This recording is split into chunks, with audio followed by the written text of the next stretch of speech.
World of Tanks в 2014 году ждет множество изменений. Мы уже рассказали о новшествах физики и графики. Они повлияют на красоту игры, ее атмосферность. Теперь поговорим о том, что должно разнообразить непосредственно бои, о новых режимах игры.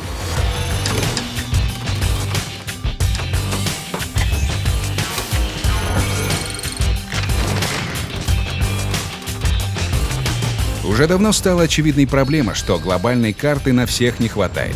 Провинции контролируют давно закрепившиеся сильные кланы, а для большинства кланов победа на высадке — неподъемная задача. Других же занятий, кроме как воевать за территорией, нет. С этим нужно было что-то делать. Мы придумали совершенно отдельную сущность, которую назвали укрепрайон. Мы решили, что укрепрайон будет даваться всем кланам в игре. То есть достаточно будет соответствовать по численности клана, чтобы получить укрепрайон. Конечно же, клану из одного игрока укрепрайон просто не нужен, потому что он не сможет его защитить, когда к нему придут 15 других игроков. В укрепрайонах можно строить здания, которые дают различные экономические бонусы. Для этого нужны промресурсы. Это новый вид валюты, который придется добывать в боях с другими кланами. После постройки необходимых зданий в укрепрайонах появятся так называемые резервы. По сути, это небольшие акции для клана-владельца. К примеру, боевые выплаты на 3 или 4 часа дадут дополнительные 10% серебра к доходности любых боев, включая случайные. Бонусы могут быть совсем разнообразны. Это и бонус к серебру, и бонус к опыту, бонус к свободному опыту. Все это зависит от того, как вы будете строить ваш укрепрайон. В режиме есть одна манящая и одновременно пугающая возможность. Укрепрайоны можно не только развивать, но и грабить. Чтобы защитить новичков от агрессии более старых и сильных кланов, режим нападения и защиты становится доступным только на 5-м уровне развития укрепрайона. Новый режим не отменит для кланов глобальную карту. Укрепрайоны с ней вообще никак не связаны. Игрок в составе клана может ходить сражаться за свой укрепрайон, может ходить сражаться на глобальной карте. Это возможности, которые мы даем абсолютно параллельно. Ты можешь сражаться и там, можешь сражаться в чем-то одном, можешь вообще нигде не сражаться, как игроки захотят. Укрепрайоны предложат множество возможностей, которых нет и никогда не будет ни в одном другом режиме игры. Это не только само управление укрепрайоном, но это также в сражениях использовать совершенно новые возможности. Это вызов бомбардировщиков, разведки, постановка мин, установка дотов, фактически дополнительная артиллерия. Это все то, что разнообразит картину боя, сделает ее сочнее, более неповторимой и, скажем так, сделает возможность игрокам не только сосредотачиваться на своем танке, но и также обратить внимание на то, что происходит вокруг. По сути, укрепрайоны создадут в World of Tanks параллельную реальность, игру в игре. Работа над совершенствованием этого режима будет продолжаться и дальше. В обновлении 9.0 выйдет режим, о котором говорилось чуть ли не с самого запуска игры — исторические бои. Главной проблемой в их разработке стало найти хорошую систему балансировки техники. В реальных битвах сходились машины, которые очень сильно отличались по характеристикам. Например, «Тиграм» долгое время противостояли КВ-1 и Т-34 с 76 миллиметровыми пушками. Мощь немецких тяжелых танков компенсировалась артиллерией, авиацией, пехотой и минами. В игре ничего этого нет, поэтому, чтобы сбалансировать команды, пришлось искать другие способы. Один из вариантов — это неравные составы команд. То это значит, что с одной стороны может быть 15 танков, а с другой может быть 3. В первой версии исторических боев эта схема была реализована и запущена на общий тест. Оказалось, что этого недостаточно для того, чтобы уравнять шансы команд. Были внесены дополнительные изменения.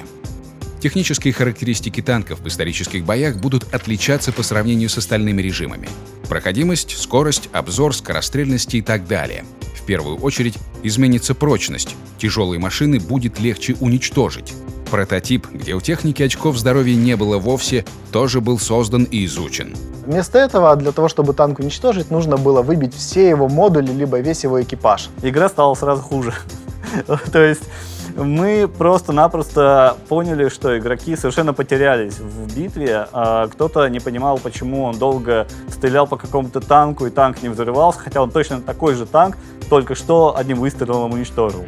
В каких-то случаях мы просто наблюдали, как стоят два танка, палят друг в друга, и это происходит уже в течение 2 минут, и ничего не происходит больше. Буквально на первых минутах схватки у танков выбивалась половина модулей. Через несколько битв стало ясно, что лучшая тактика — сидеть, ждать, а в конце боя добить подранков. У нас есть мод, который позволяет на танках отображать зоны пробития. Мы четко поняли, что в этот режим, если мы сделаем его реалистичным, все будут играть только с этим модом. Готовится к выходу следующий вариант исторических боев, в котором задача баланса решена оригинальным для World of Tanks способом. В каждой команде будет несколько основных тяжелых машин и в несколько раз больше массовых легких танков.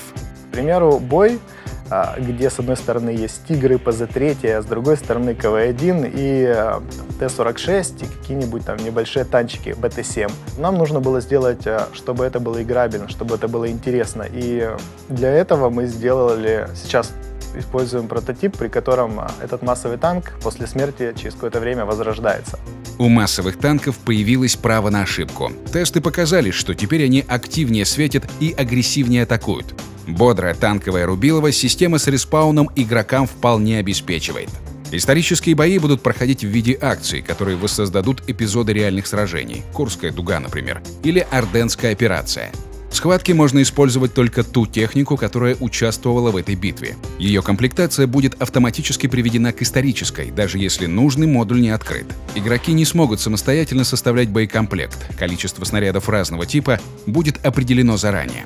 Команды формируются по национальному признаку. Не может быть такого, что в Курской битве на одной стороне сражается советская и немецкая техника. Все будет строго, как в 1943 году. Т-34 против Тигров и Пантер. Что касается общего уровня реализма исторических боев, то его можно оценить как умеренный. Будет работать привычное снаряжение, умения и навыки экипажа. Даже лампочка.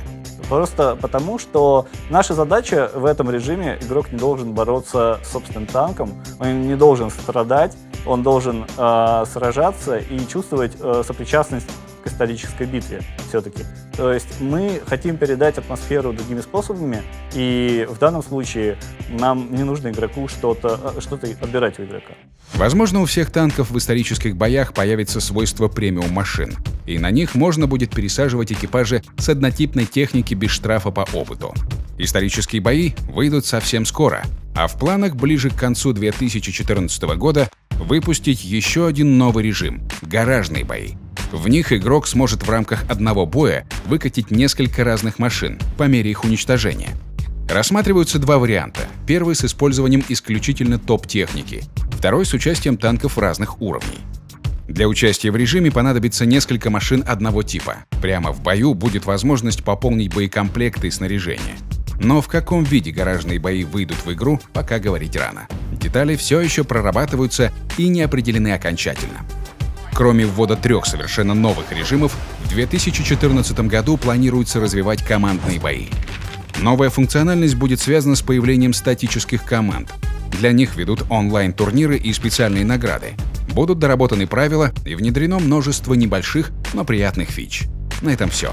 В следующем выпуске дневников разработчиков расскажем о том, что в 2014 году произойдет с картами. Удачи в бою, танкисты!